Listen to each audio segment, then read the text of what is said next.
sur évaluation.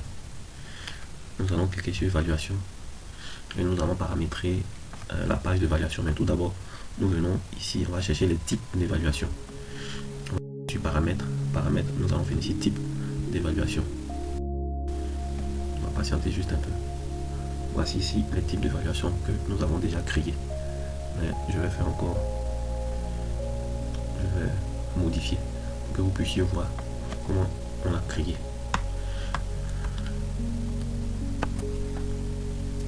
Ici, on a mis nom des types. On a mis ici des voies de mathématiques. Ici, la description, ça dépend de vous, ce que vous allez mettre. Mais ici, moi, j'ai mis des voies de mathématiques. Le coefficient, j'ai mis un coefficient 2.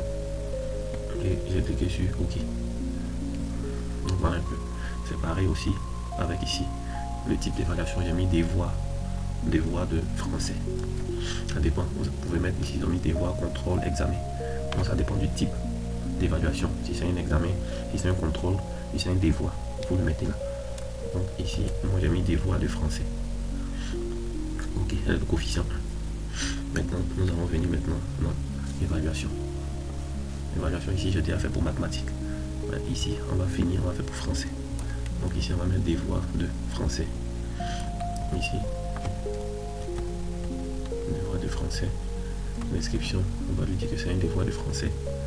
Un devoir de français, c'est pour quand? Pour le 18.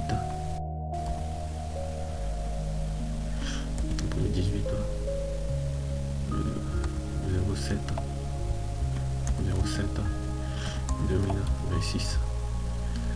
Donc on va laisser ça, la note suivante, coefficient 1, type d'évaluation français, devoir de français.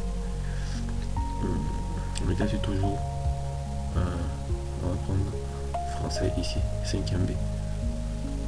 Période trimestre, on va mettre trimestre 1. On va créer. C'est tout. C'est pas compliqué. Voilà. Donc on a créé un devoir de français.